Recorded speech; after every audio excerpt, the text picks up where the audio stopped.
Today on the show, strategy plus action equals avoiding entrepreneurial blind spots. This show is powered by Black Ginger. If you'd like to shorten your sales cycle and build a foundation that makes all of your other sales and marketing initiatives better, reach out to us on LinkedIn. How's it going, everybody? Welcome to the show. Today we are here with the great John Hill. How the heck is it going, sir? Man, great. I think the name says it all. Thanks for inviting me to be on. I'm excited. This is awesome. So yeah, I was telling Jonathan, we got to have John on the show because, there's 100 reasons. We could talk about 12 different topics, from experts in sales to putting systems together and all of that. And what we all came up with, I think earlier, is really identifying these blind spots that so many entrepreneurs have. And I love this. I love this topic. I want you to kind of jump in and kind of let people know your background a little bit, and then we'll get deep into this topic. Okay. Wow. Yeah. This is so weird when you're on a show and you have to do like the whole intro and like, what do you list and what do you talk about? And that's the lazy way for me to do it too. It's just like, tell people about yourself. So do it. I've been in sales for about 20 years total. I include waiting tables because I feel of waiting tables, you're selling, right? Because those upsells have a direct impact on your tips. And then fell into sales and was largely lucky, right place, right time, and just kind of consistent and just a learning mindset. And then I moved into B2B and hit the wall, right? A friend of mine from my martial arts school actually invited me to come in and sell medical devices, spinal implants, the brass ring, like the thing that everybody wants to sell. And I jumped at it and I asked the wrong question, right? I'm a big fan of the right question. And this is a significant example of asking the wrong question. I asked my boss and my friend and one of the co-hosts on Sales Throwdown, my sales podcast, how long until you were off the base and on commission?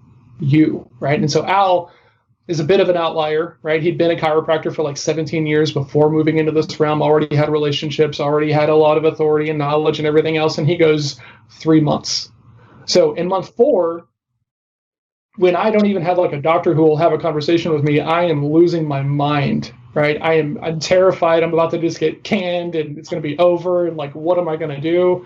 And it was rough, right? Because like, he is just so really great at navigating the conversation, having this authority and the confidence and everything. And the way that I look at stuff is the more that I learn about it, I'll have that confidence eventually, right? I just don't have it effortlessly. And part of that comes down to just how I'm wired, right? So long story short, I get burned out. It's a whole tangled mess when you're dealing with doctors and hospitals and everything. So what would have been the right question in that? The right question is, thank you. Yeah. The right question is, hey, what is the average time for someone to move off of a base and onto commission? And the answer to that question is 18 months, right? So big difference between 3 months and 18 months. Only thing is I phrased my question badly, right? And now as being the person who I am and working on sales, like it's all about the right question at the right time. And so I always think about that situation of if I had just been a little bit more mindful of like what I was trying to uncover and figure out in that moment, my life would have been a lot easier, right? I wouldn't have been neurotically like anxious and like waiting for the axe and everything. And Al's like the nicest guy on the planet. You know, he tells everybody, he's like, you fire yourself. I never fire anybody, right? Like you've always got a place here as long as you have some value. And when you stop bringing value, it's because you made a decision that you don't want to be part of this anymore. I'm like, okay, awesome. So I'm making myself crazy. I'm working nights at a restaurant. So Thursday night, Friday night, Saturday night, Sunday morning, shifts at a restaurant, working 60 hours a week at this job because doctors, you know, you're on their time. Yep. And I was like, okay, I'm leaving. And another friend of mine from the same Kung Fu school was like, hey, come talk to me. I was like, about what? He's like, this is great. I've been waiting. And I'm like, dude, there's nothing great about this. And he was like, no, just come in. So I went in and he was like, we're launching this website design thing. I would like you to be the business partner and kind of help us out with the sales and everything. And I said, awesome. But he'd been involved in like some really great sales training. And I was like, I want the sales training. He's like, that's the only reason that we're talking about it, because I want you to bring the Kung Fu stuff, put it through this lens to make us both better. And I was like, awesome. Wow. Let's go.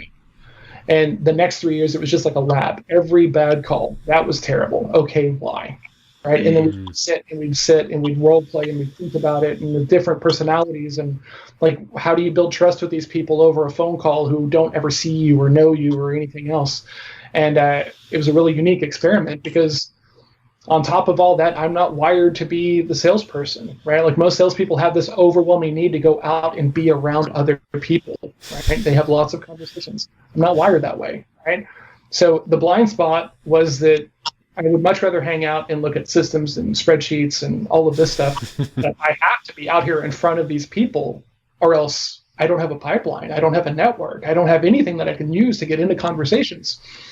And my whole life changed whenever my business partner, Jeff, said, hey, you got to go take a DISC assessment. I said, no, I don't need this. I don't need this. And Jeff is a super laid back guy. I've never really even ever seen him angry. And he goes, if you're not going to do this, we're not going to work together. Wow. And I was like, okay, I'll go. Right. I go, all right. I go, I take the assessment, and this guy who's still my coach today, his name is Scott.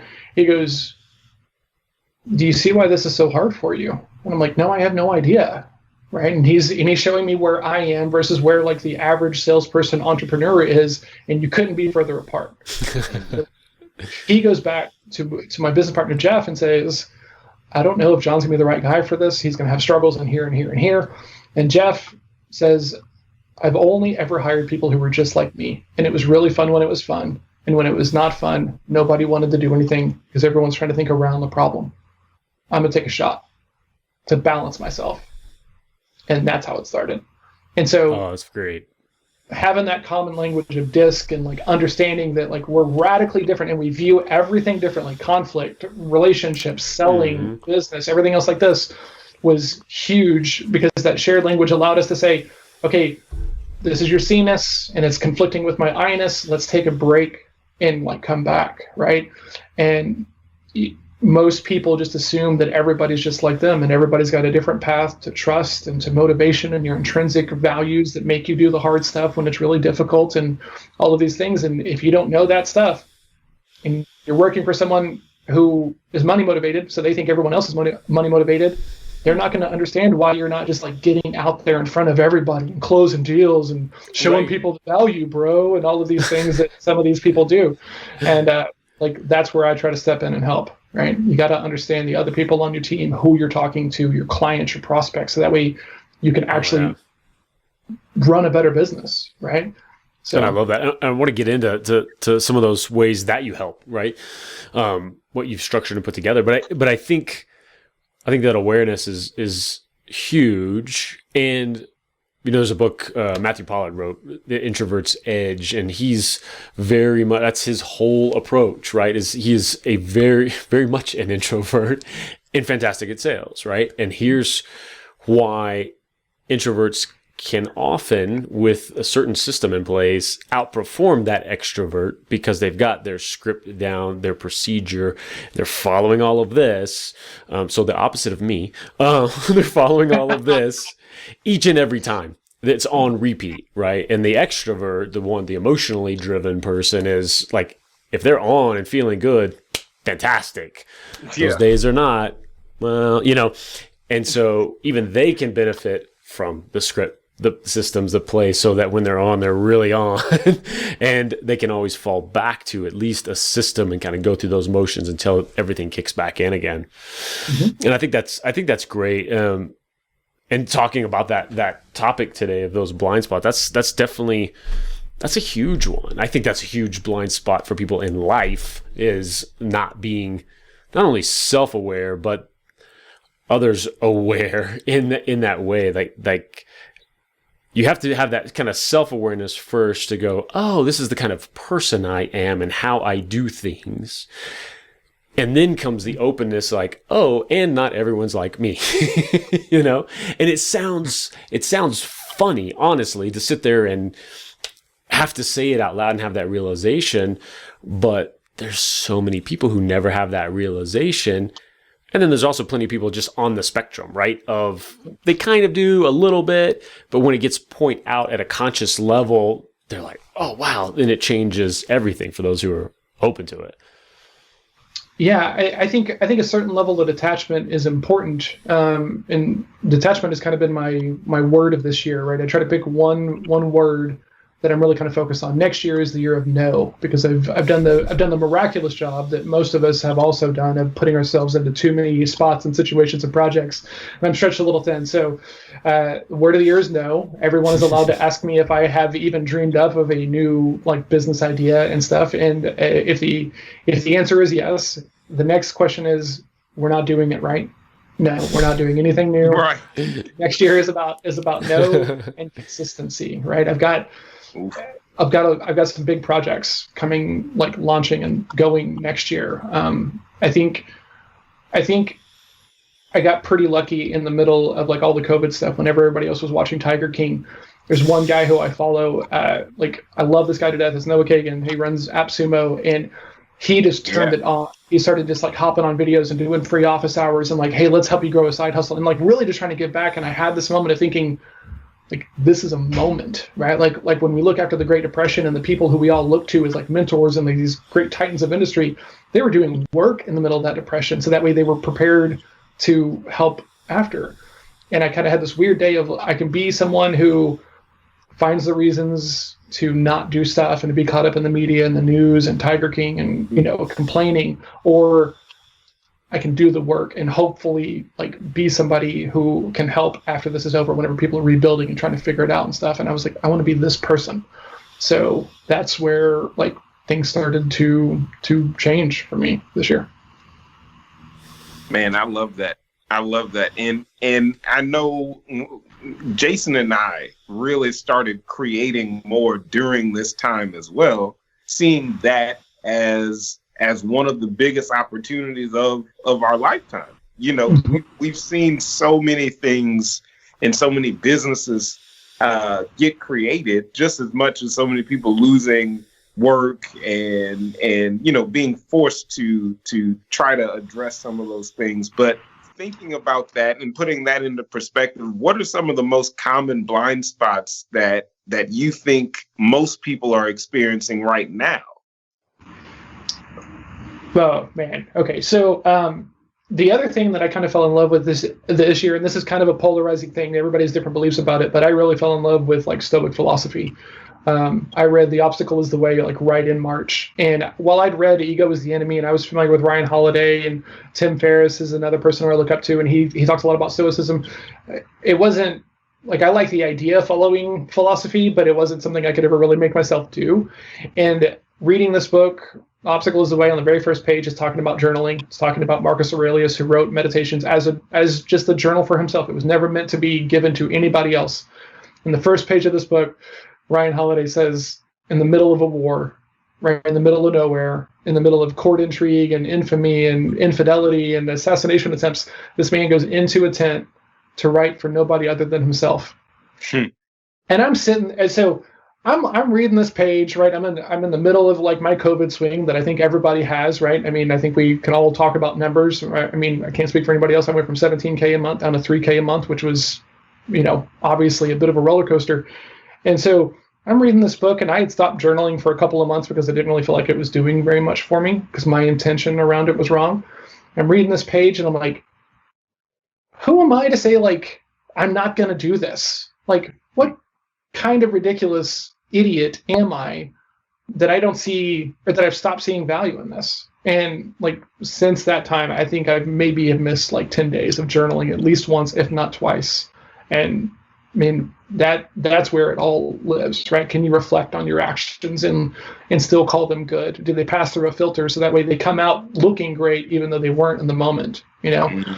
And as a sales coach who works with sales teams and closers and entrepreneurs who are selling themselves, it's often, okay, how was the call? Oh man, it was so good. I did this and this and this and this. Oh, did you say it just like that? No, I didn't say it just like, well, how are we going to talk about it then, right? It's not, the words you say are important, but the way that you say them is more important, right? Your tonality, your cadence, right? Your presence, right? How you frame the entire conversation going into it. All these things have huge, much more impact than I said we versus I. Like that, you know, that's way further down, you know, to work on that stuff. And so these people are like, oh yeah, man, totally said it was totally fine if we're not a fit. Did you say it like that? Yeah, isn't it just like that? Well, how'd it work? Didn't really feel like they believed me. Can't imagine why. Close. Yeah, exactly, So, like, seeing this idea that, like, even in our conversations, we change the words that we use and the things that happen and stuff. And so then, like, looking at our life and our habits and the things we're trying to do in our businesses, like, are we really being honest with ourselves, right? And your journal is the one place that you should be brutally honest with yourself, and also your biggest cheerleader, right? I don't really care how you journal. There's a bunch of different methods, right? Bullet journaling and affirmational and gratitude and all of these things, but pick one and just start freaking writing for yourself, not for anybody else. And like, just stay there until something happens, because it will. Because you come at sales and entrepreneurialism from that other area, so much that I think you're not only just being an outsider looking in, that's number one, helps people identify their blind spots, but also coming at it with that system mindset. There's identification of it, which is great, but then how do you get that buy-in from somebody who is, even when they believe you, even when they agree with you 100%, the doing of it makes them want to jump out a window, right? How do you work through that? Yeah. So the thing that I've kind of come to in the way that I'm working with my clients is still looking at this idea of the DISC like methodology, right? The D, the I, the S, and the C, right? And not to go too far down a rabbit hole, but there's this vertical line that separates the D and the I from the S and the C. And the way that we think about that is that the D's and the I's are gut driven, right? Like you guys are I kind of somewhere in that range, right? So like you guys will jump out of a plane and be like, I'm not going to die. I'm going to figure it out before I get there. Like you just have this level of gut confidence. Like I just don't have, right? If I haven't seen it, if I haven't experienced it, I'm like, let's make this the best thing we possibly can. And then I never start anything. Like Jason and I both know Jake Jordan. He's my morning show partner. We have a daily accountability morning show because we just are that dedicated to trying to get that much done. And we're both dads, and we have to have the balance between work and life and family. And it's great. It's called Morning Bill. Thank you very much. There's a plug for that, and it's been fantastic. The greatest episode, gosh. Yeah, the greatest episode. Which one? I'm trying to remember the number. October 12th or so, maybe. Anyway, sorry, I digress. See, only an I would go down this whole thing, right? To do, and really, the best episode is the one that we're going to do with Jonathan, but we just haven't scheduled it yet. That's right, man, and I'm waiting. I'm waiting to talk about my journaling journey. Yes, man, absolutely. So Jake is this, I mean, he's also the opposite of me, right? And we try to kind of hold each other accountable and, doing the right things in our businesses. And when we look at DISC, like, I got to see it, or else I'm going to make it the hardest thing possible, because I want it to be so good, because I'm so scared of being wrong. Like, oh my God, I hate being wrong. So just by that thing, if somebody comes, there's this joke in my like really close group of friends that if you ask me about something and I don't know the answer, I will know an answer like as soon as possible. Like I was hanging out with some friends once at a bar, we're throwing darts, and I don't know how to throw darts at all, and I get crushed, right? And I don't even know what I'm doing. And both my buddies turned and they're like, well, that's the last time this happens. And I'm like, well.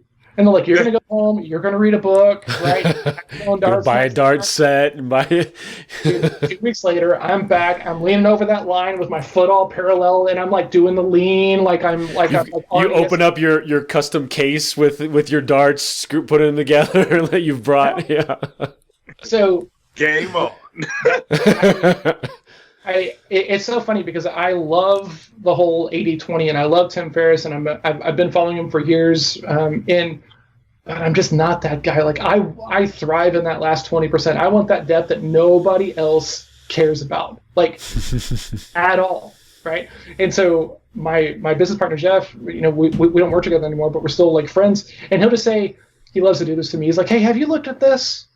And then he'll just run away. And I'm like, God. like you're just opening black holes in front of me because you know that I'm going to go do the research and you don't care about it. Like, really? Right. This is our relationship. This is fantastic. Right. But another open loop for John that he's got to go. And like that's how I think about it. Like I write in my journal every night. Okay, what are my open loops? Like what are these things that I'm allocating mental bandwidth to because they're not done and I need to get them done. And that's like something I do every night. But here's the thing. My blind spot is I would much rather to go do all of that than go talk to enough people that I can have enough deals in my pipeline and enough conversations that way there's no pressure on them and I'm allowed to like say, hey, I don't think I'm the right person to help you out with this in those moments whenever we come to that mutual decision, right? In small business, like client alignment is huge, right? And everybody is just chasing business, right? And like you got 7 people and the offers are all 7 different offers. You can't scale anything because you're the only person who knows what is going on in these individual conversations, right? Yeah. And so then you bring on a VA to like do one thing, right? Or some kind of contractor or something. You didn't pass the knowledge. You didn't set the right expectations. You didn't do anything right. And then when they don't perform at the level that they were just guessing at because you don't know how to communicate that to them, and then you're mad at them. Really? Seriously? Like let's take a little bit of ownership, right? What kind of expectations did you set? Did you do the normal thing of like, finally, I don't have to do this anymore, right? Right. And all of my clients are these people, right? They're agency owners and they're tired of selling, right? They've got some success, they've got their lead gen figured out, and they're trying to figure out a way to get it past themselves, right? And we're talking about this off air, but those people are not selling like a product or a solution or anything. They're selling themselves and their ability to like make stuff happen. And when you bring on a closer or a salesperson, a biz dev person or something, and they don't have that same level of skill set and knowledge and everything else, is it really, really hard to understand why they're not going to have the same level of success as you did? Right. Even if you go so far as to bring them on, because most people won't let that even go. Right. And then like as an owner, right, you get a win when you smell the crazy on somebody and you say, hey, look, I can't do it. Right. And the first time you do that and you're like fist pumping and you're super excited, you're like, yeah, I told that guy no, right? It's super great and everything else, dancing about it because you could smell the crazy. Mm-hmm. Then you bring on a closer or you bring on a salesperson and the conversation is just, did you close them? Did you close them? Why is client fit no longer a big deal whenever you're not the one having the conversations? Mm-hmm. It's the most ridiculous thing on the planet and it baffles me. And that's finding those, and I think part of that solution that you go and help with too is, and that's how you identify these blind spots, right? Is taking every single thing you do and creating a system around a documentation at least about it. So most of us wouldn't even think about documenting something like that, about sniffing someone out. And then you stop and you go, how do I describe that? Okay, well, let me break it down. It was a red flag here, here, and here. Oh, wow. Then all of a sudden you have a documentation of it, and now you can describe that to somebody else. And then going through the motions of actually doing that and putting a system together is a big deal. But I think that is so important, and it is. Of course, we're picking on me and Jonathan's of the world who do that. But there's, you guys can put yourselves out there, right? But there's. Right. And my grandfather did this. He's the perfect example. He worked for Raytheon for like 25 years, and then he retired to consult for Raytheon. Right. Wow. And that's how people like me end up working for themselves, is because they're like, oh, well, I'm going to make more money go doing it. But it's not because they're like hungry salespeople. A lot of times they have one relationship, and it's with the old client. And if that thing goes away, you're done because you don't have any other network, you don't have any other connections, and you just wanted some more money, right? So like the thing that I talk about with people is like, if you're getting into this just for more money, no, don't. Like, go find a better job. Go find a boss who likes you and they'll pay you more. Go do that. It's not about money.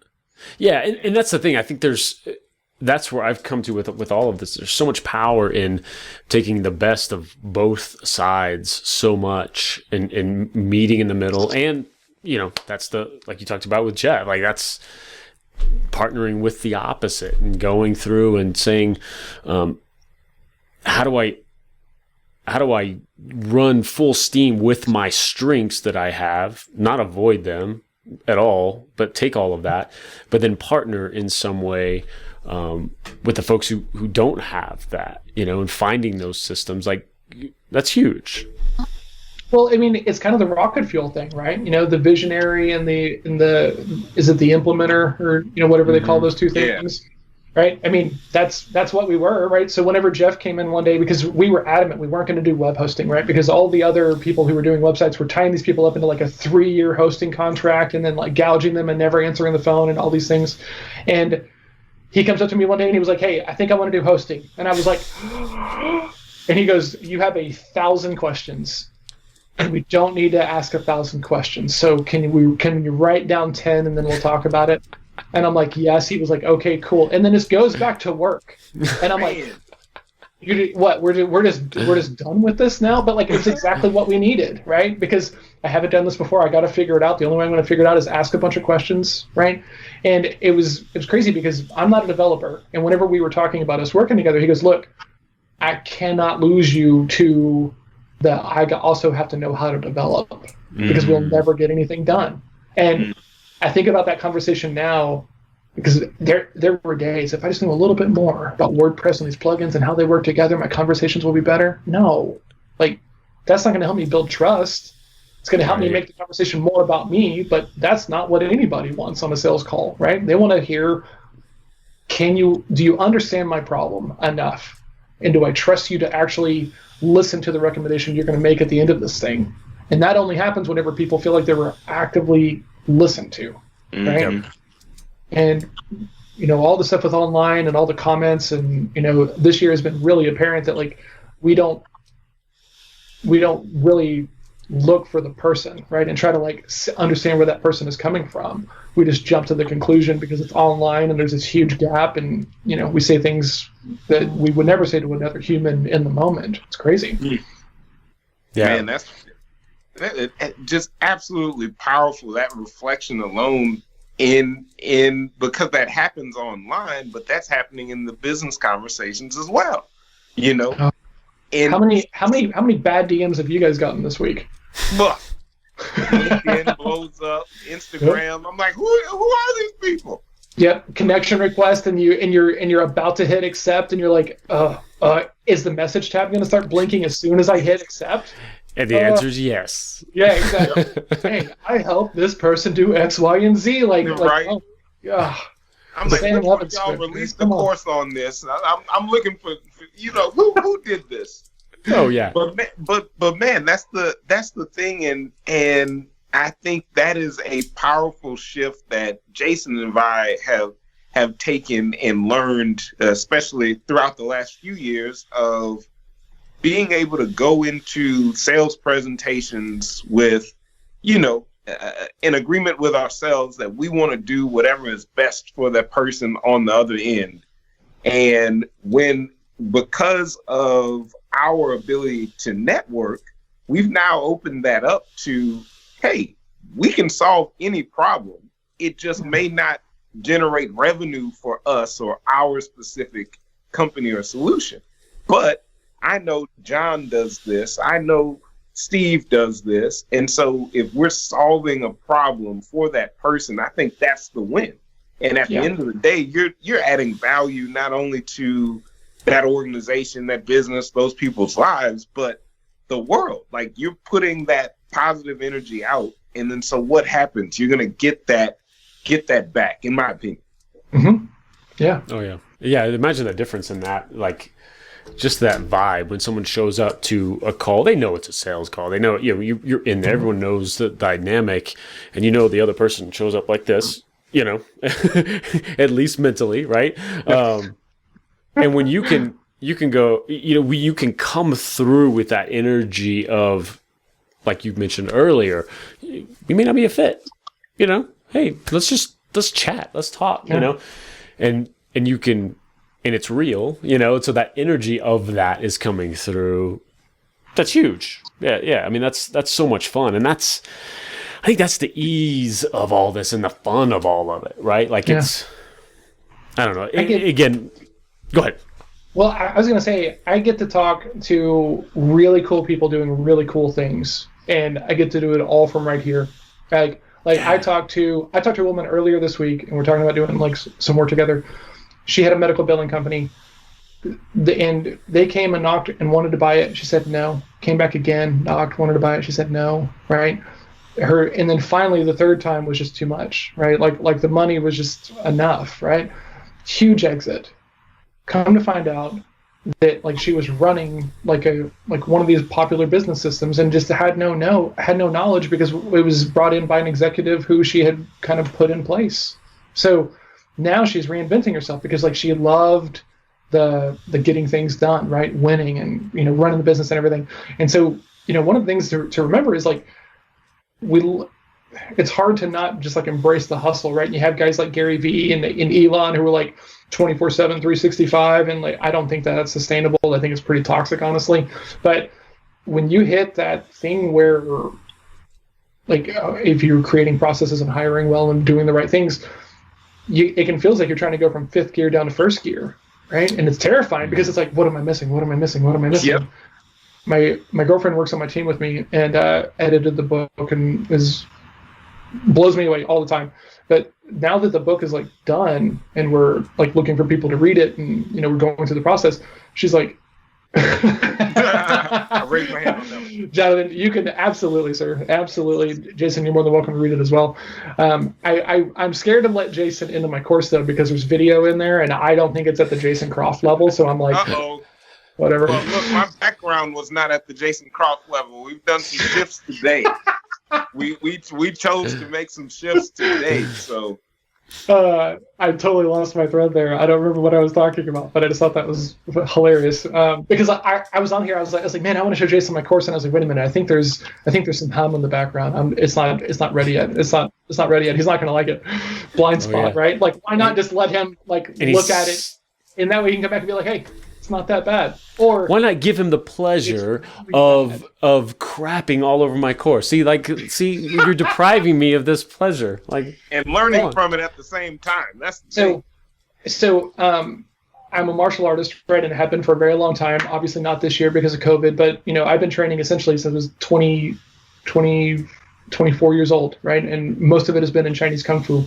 And my teacher had this line where he would talk about, he thought he had it all figured out. He knew one style of Kung Fu, and he sees somebody doing the art that I trained in under him, and he just sees him doing it, and he's like, oh, I can beat that guy.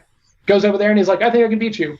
Gets whipped, just smoked, and then he was like, cool, now I want this. And I think about that, right? Because like our egos just get ridiculous, right? And it'd be so easy to just be like, you know what? Like, no, right? And being like mad. And it's just, I see this thing. You're better at it than I am. I want what you got. How do we make that happen? Yeah. And so for me, the thing that I think about now is like, you have to love the process because the results, you can do everything right in a sales call and not get a yes, right? They can be qualified. You can ask all the right questions. There can be good mutual fit. They can be dripping with pain or these things that people talk about. And it's still just not the right time, right? Mm-hmm. And when you take that and you wear it, it's heavy, right? So when you can frame that the right way of, like, I did everything right, can't control anything past this. It is what it is, right? Just got to let it go. And that's important in so many of like my past like things, right? Like I was really into Kung Fu. That's like pretty much all I did from like 20 to like 30, 35, right? I wouldn't take jobs because it was going to interfere with the Kung Fu schedule. That you did not call me on a Monday, a Wednesday, a Friday night, or a Saturday morning because you knew I was going to be training. Don't call me. Wow. Right? That was it. It was kind of like all I did. And my jobs reflected that, right? So, but here's the deal, right? If you can't show up and be coachable, you shouldn't be there, right? And I saw so many people who just wanted to be awesome, right? Or badass, right? And they show up and they don't stay because you're surrounded by people with a different intention. And you're going to feel this mismatch there. And then people would leave. And then at that same time, I played poker professionally for about a year, right? And made money. And just kind of had this one remarkably self-aware moment. There was a weekend. I was up at WinStar, which is, you know, in Native American casino about an hour north of us here in DFW. And I have a massive day on a Saturday. I win like $2,700, right? And I'm like, yeah, this is awesome. Go back the next day, I lose $2,300. I still am up for the weekend. Yep. But I didn't notice how the day had shifted, right, in the player pool and everything else. And I was like, ooh, if this is like the ceiling, I got to go do something else, right? As opposed to chasing that dream, right? Because I could feel the emotional like undertow of it, right? You know, and the stress and the anxiety, because, you know, winning $2,700 feels like a really good deal, but like variance is a thing, right? You're going to lose, right? So I've thankfully had a couple of other areas where your mindset has a huge impact on like how you perform, right? And sales is another one of those things. Business is another one of those things, you know? If you're like, man, all I ever get is no's, you're right. You are absolutely right. Stop making it about like, what am I getting? Make it about like, hey, what are we trying to do here? Where's the mutual fit? What's your expectation? Don't just show up and be like, oh, you're buying leads from this person or you're marketing with this person. We're going to crush that. You have no idea, and you sound like an idiot. You sound like an idiot, right? And then you have to prove why you're better and why you're great and all these things. And the first time you're wrong, well, and you're more likely going to be because you haven't taken any of that time to learn anything about what they're actually doing. Like you get one piece of information and you're gone. Like, here's our solution. This is what we're doing. Blah, blah, blah, blah. And then you find out 3 months in, like, oh, you did all of this already. Okay. You know. but what is absolutely amazing is the mindset, and this is so fresh, as in right before this call, I had a call because I spent 3 hours today bridging a gap between a consultant, a client, and me in the middle that can help them communicate to better understand each other. And on the consultant's end, this person decided that they know the way, they know the solution, they stopped listening, and they told this client, you did this wrong, you did this wrong, you need to change this, you need to change this, you need to change this. And then they are trying to understand, well, that person hasn't made any of these changes and they haven't done any of this. And taking it back, the solution that he was looking for was based on me kind of being in the middle, but listening to him and saying, hey, this is what you want. And then when you pull you pull those ears out of the situation and just allow two people, I think I know what's best for you. And then this person's like, that's not what's best for me. And then there's this friction created. But it's so crazy especially at the consultant level, of how many people don't take that first step just to slow down and identify what is the real problem and can I actually solve it as a consultant, as a service provider. Can I solve it in a way that you're going to see value in, right? Because like in digital marketing is one of these like really unique things that we can see this in action, right? Everybody's got their own silo, right? Content marketing and SEO and paid search, and inside of paid search there's like 17 different platforms and everything. And so everybody's got a different way to skin the cat. And one time I was on a charity bike ride with Noah, and I was like, hey, with Noah Kagan, and he has a couple of different companies, and I said, you just do the same thing for each company, right? He's like, no, actually, like this thing that works really well for us on Sumo doesn't work at all on AppSumo, and vice versa. And I kind of had this moment of like, oh, that's really like freaking interesting. But if a guy comes in and you do paid search and he wants like SEO and content, and you manage to sell him on a paid search thing, that first month you don't perform because like you're trying to figure it out and dial it in and the creative and everything else like this, and they have terrible results. Guess who gets to have that conversation? Yep. Right? The guy who begged, borrowed, pleaded, promised, guaranteed everything else, how great it was going to be and everything else like this. Just to squeeze in their solution. One of the things just to squeeze, because, got a quota. Hey, did you close that deal? Where are we in this? Let's talk about your pipeline and all this stuff. Well, one of the worst things, in my opinion, you can do if you have a team is making your top performing salesperson the sales manager, right? Because that's not the same skill set. The best coaches are not the best players, vice versa. And when you put someone who has been really great at doing, that doesn't mean they're going to be really great at motivating others, right? And what happens a lot of times is we have the same problem with entrepreneurials. Oh, just get out of the way, I'll do this. Then you're not letting your people fail. You're not letting them improve. There's no refinement loops at all. And then you're mad when they're not performing? Really? It's crazy when we think about it. Like, take that step off and like back up and look at it with like fresh eyes, you know? So absolutely. This is a jam. I love it. I love it. Walk us through a little bit of who is that perfect fit for you, number one, and then also I want to know a little bit more on the course that you have happening and all that. Oh man, yeah, I'm happy to plug all my stuff, right? Plug away. That's right. Plug away. All right, so Morning Bill, 7:45 every morning, right? It goes out live on Facebook. If we could ever get freaking LinkedIn live, we'd have it out. We'd have it out there, but for whatever reason, we're not on that list, right? And so you're on a list. It's a different list. We don't need any more, John. So we go live every morning at 7:45. It's on Facebook, it's on YouTube, and then it gets rebroadcast throughout the day. And people who have no exposure to like the entrepreneurial stuff or process or mindset stuff are just I have friends who don't really understand this side of me, right? But they're starting to change how they view goal setting and like the balance in their lives and like trying to get like out there, you know, differently just by listening to the show, which is the whole goal. Jake is talking about marketing stuff. I'm talking about sales stuff and how I can't market myself very well. And Jake's trying to help me out with that because I just want to fix your problems. I don't want to like get you all wound up and so that way you're excited to talk about it. Just let me fix your problem. Like I've got the cape on. Like just let me lift the safe, right? We don't got to talk about it, right? And Jake's like, no, man, you can't do it that way, right? Trying to help me, and we just try to pull back the curtain, share what we're working on, share the struggles, right? Because your mindset is the thing that gets it done, right? If you're in a negative mindset, put it down. Go do something that's going to put you into a positive mindset, like walk, read, some form of self-care, right? Go, like, I'll sometimes just go outside and I'll just like smack my hand against the wall a bunch of times, like, because A, it's like practice for Kung Fu, but B, it's also, you know, getting out of our heads and into our bodies. And it's really important. We don't do enough of it, especially not this year with all the stuff and the quarantining, and most people didn't transition to that very well. And yeah, it's mindset gets it all done. So we go live every morning. Fridays is a long show. We have guests, and if Jonathan King would like to come on, I think we could probably arrange that. I'm in there. Awesome. Jason is just going to be like at home with one tear, just, you know, jealous, right?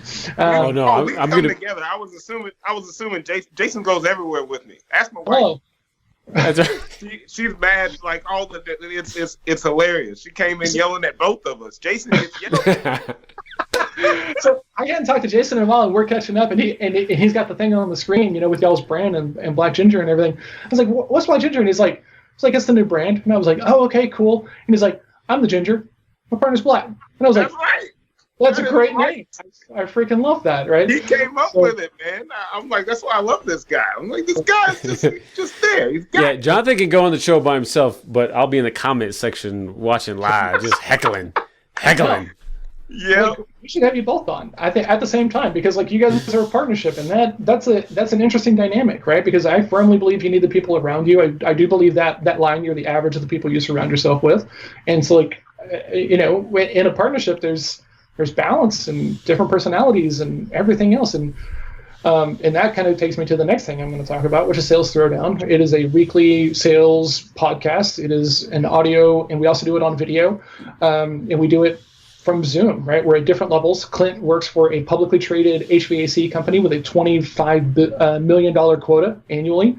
Al and Nanette work in medical healthcare, and actually Al's my old boss, and I used to work on the team with Nanette. So, and then I am consulting, and I'm at that kind of entrepreneurial startup level. Al is mid-tier, and obviously Clint is very like higher up with a publicly traded company.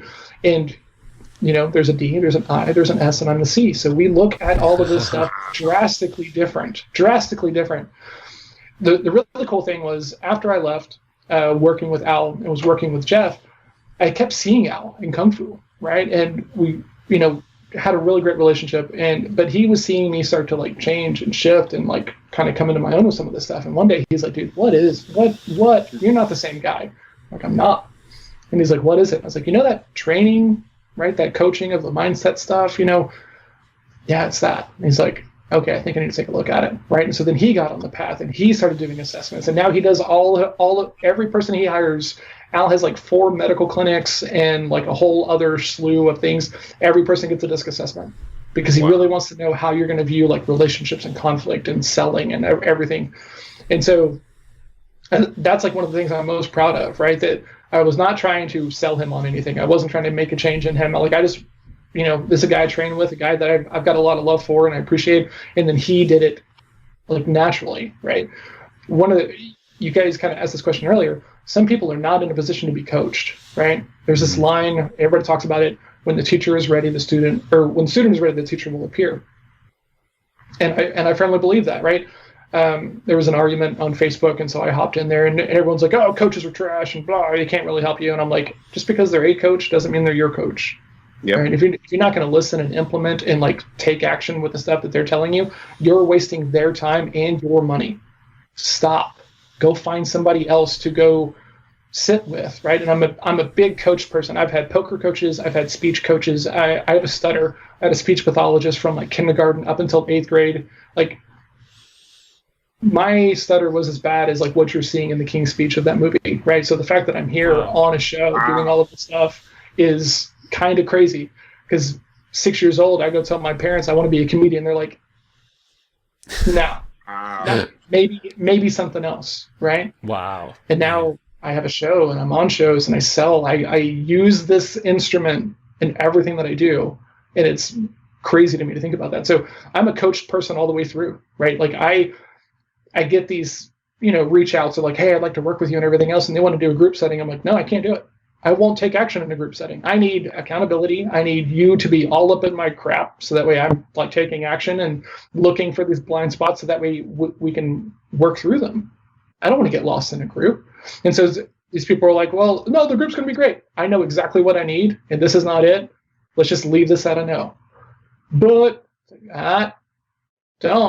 don't do that, right? Because I'm going to tell you why that's bad if you want to hear it, and then puff a smoke because they're gone, because they don't really want the feedback, Yeah. So Sales Throwdown, a weekly podcast, 80-something episodes, over a year. It's on YouTube. It's on every social channel at Sales Throwdown, and you can listen to it whenever you like. And then Adaptive Growth is my consulting brand, adaptivegrowth.com. John Small Mountain is a personal blog where I kind of talk about my journey of like learning all of this stuff, and I talk about stoicism and why this beard was a kind of a big thing for me this year, which I've already talked about with Croft. And what else? Oh, we're launching a real estate mastermind for real estate agents. A friend of mine, JP, miraculous dude, like it puts me to shame. He's like Jocko Willink almost, right? Coast Guard guy, was a police officer, got into marketing, really was helping out his real estate agents, and he kept having these ideas about YouTube, right? And, some of the stuff, and they're like, no. And he goes, you know what? Screw it. Goes out and gets his own license, is really great at video SEO, and when you Google, like, the nice part of his town, his video shows up second. And he's not in there talking about listings and listings and listings, and let me show you your house. He's talking about the community, right? And he has people calling him, buying investment property from him sight unseen. He's not having to argue about his commission rate or anything else like this, or, networking with the financial advisors and the Cincy MLMers at the happy hours. He's not doing any of that stuff. He still spends 90% of his time doing like drone footage and photography and email marketing for his people. So me and him and another partner are going to take those ideas, and we're launching a coaching program. It's called Uncompetable, because you're not going to be able to compete with our people at all. Promise, right? Because we're actually going to have a sales team that I'm going to build, so that way we can, share offers with your audience. If you have a list that's going to help them, maybe turn into an investor, maybe be able to pay their house off quicker, so that way they can move, and that way you're getting more transactions at a more regular pace.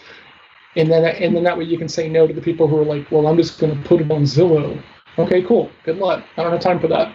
You don't really know what this looks like. Cool. I got to go. Right. So that's launching. The book is going to be out in first quarter, so we're allowing people to read it if they'll sign an NDA. So I hope that's okay with you guys. The last thing. What's the name of the book? We have a short list. I'll share it offline, right? But when I wrote the book, I wasn't exactly sure like what area I wanted to put it in, right? Because obviously, knowing Jake and I know a lot of really fantastic marketers. So this whole idea of positioning is just beaten into me from every angle, which is fantastic, because I don't think about positioning, because I'm like, does it work? Yes, let's go.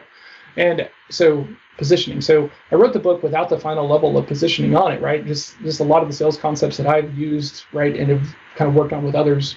And so now it's okay. We got to put the kind of wrapper on it to make sure it's really approachable and relevant to the market that we're trying to help the most. So it's probably going to be small business, maybe actually agency specific. I'm not really sure yet. And then the last thing is the Sherpa course, right? The Sherpa course is my kind of like thoughts about selling and some my ideas, right? And Sherpa stands for skeptical, helpful, empathetic, resolute, practiced, and accepting, right? And if you do those things, right? If those are your kind of like foundational things when you're navigating your sales conversations and everything, you're gonna outperform everybody else who just wants to like get a win, right? And close a deal and stuff like that. Of course, it's 26 chapters. There's video and content. There's homework assignments and everything else like this. We're doing the beta launch of it now, so we're getting some really good feedback. And the goal is to do the book with the course because they kind of work together, right? All of this stuff. So, Sherpa course, that too. all of it. This is the jam. Man. I can't shut up, right? JP is like, man, you just can't not coach. And I'm like, I just can't. I see why your 2021 word is no. Like there's nothing else to squeeze in there. Nothing else. I have 17 ideas like that are literally eating like a whole. Like I want to take all these funnel people who are like ClickFunnels people, and I want to put them into like a game show format so that way they have to prove if they're actually like worth anything or not, right? Can you take someone's offer and can you put it into a funnel to where it actually converts, right, and makes money, right, and document the whole process and turn it into a game show, right? So the person who can make the most revenue for the coach or consultant, or like who's looking to build something out like this, they win a prize and they win all the prestige and we do the whole thing. Oh yeah, it's huge, right? Yeah. And I told Jake this, and he was like, "That's a great idea. I would love to watch it. Please tell me you're not doing it." And I'm like, he's like, "Good, okay." Like, it's crazy, right? Like we did in my group coaching call, like we just kind of came up with this idea. All of this stuff right now, right? Like there's a lot of like older people who are at home, and because of their age and everything, they're being very, very, very selective about who they hang out with. Well, maybe there's room to go hook up smart devices so that way they can like turn on their trees through all these like automated assessments or automated assistants and everything, as opposed to your 80-year-old grandmother like bending down trying to plug in that tree and then falling over, right? Yep. Show up, knock on the door. Hey, we'll do it safe, but I've got some smart plugs so that way you're not in compromised positions and make your life easier. If that would be awesome for you, go do that. Like, there's so many opportunities. It's never been easier to like get into business. Just gotta have that mindset. It's wild. What'd you say before the show? It's just strategy plus action equals profit. That's it. Step one. We solved it. Step 2, action. Step 3, profit. Easy game, guys. Easy game. Exactly. Easy game. Awesome, man. John, always a pleasure. Cheers. Awesome. See y'all next time. Thanks for listening. You've learned what's working on the front lines of business. Now it's time to get to work.